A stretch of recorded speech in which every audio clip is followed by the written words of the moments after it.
श्री गणेशाय नमः। वक्रतुंड महाकाय सूर्यकोटि समप्रभ निर्विघ्नं कुरु मे देवं सर्वकार्येषु सर्वदा। अब हम गणेश जी का नाम लेकर शिव पुराण प्रारंभ करते हैं। ओम नमः शिवाय, ओम नमः शिवाय, ओम नमः शिवाय। भोले बाबा को, शंकर भगवान को कोटि कोटि प्रणाम। शिव पुराण में श्री रुद्र संहिता के तृतीय खंड में 10वां अध्याय प्रारंभ करते हैं। भौम जन्म। ब्रह्मा जी बोले, नारद, भगवान शिव का यश परम पावन, मंगलकारी, भक्तिवर्धक और उत्तम है। दक्ष यज्ञ से वे अपने निवास कैलाश पर्वत पर वापस आ गए थे। वहां आकर भगवान शिव अपनी पत्नी सती के वियोग से बहुत दुखी थे। उनका मन देवी सती का स्मरण कर रहा था और वे उन्हें याद करके व्याकुल हो रहे थे। तब उन्होंने अपने सभी गणों को वहां पर बुलाया और उनसे देवी सती के गुणों और उनकी सुशीलता का वर्णन करने लगे। फिर गृहस्थ धर्म को त्याग कर वे कुछ समय तक सभी लोकों में सती को खोजते हुए घूमते रहे।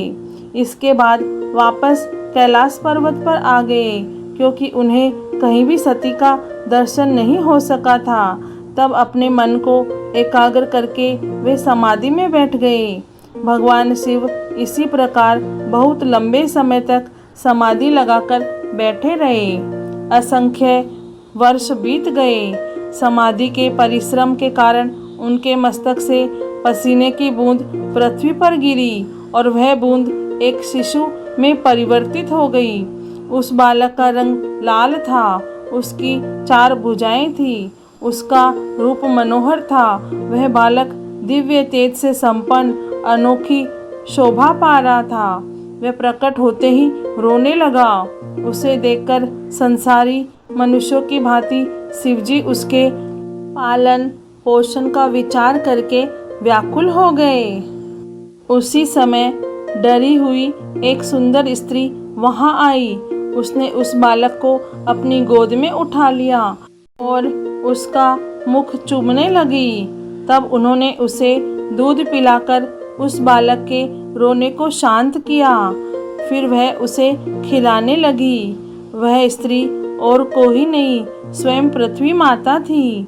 संसार की सृष्टि करने वाली, सब कुछ जानने वाले महादेव जी यह देखकर हंसने लगे। वह पृथ्वी को पहचान चुके थे। वे पृथ्वी से बोले, हे धरिणी, तुम इस पुत्र का प्रेम पूर्वक पालन करो। यह शिशु मेरे पसीने की बूंद से प्रकट हुआ है।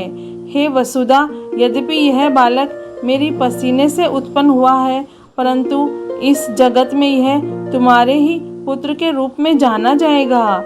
यह परम गुणवान और भूमि देने वाला होगा। यह मुझे भी सुख देने वाला होगा। हे देवी, तुम इसका धारण करो। नारद यह कहकर भगवान शिव चुप हो गए। उनका दुखी हृदय थोड़ा शांत हो गया। उधर शिवजी की आज्ञा का पालन करते हुए पृथ्वी अपने पुत्र को साथ लेकर अपने निवास स्थान चली गई।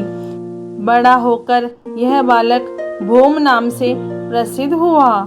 युवा होने पर भौम काशी गया। वहां उसने बहुत लंबे समय तक भगवान शिव की सेवा आराधना की। तब भगवान शंकर की कृपा दृष्टि पाकर भूमिपुत्र भौम दिव्यलोक को चले गए। शिव पुराण में श्री रुद्र संहिता के तृतीय खंड में 10वां अध्याय पूर्ण हुआ। ओम नमः शिवाय, ओम नमः शिवाय, ओम नमः शिवाय। हे भोलेनाथ, हे शिव शंभु, हे माता पार्वती, आपको कोटि कोटि प्रणाम और कोटि कोटि धन्यवाद। जय भोलेनाथ।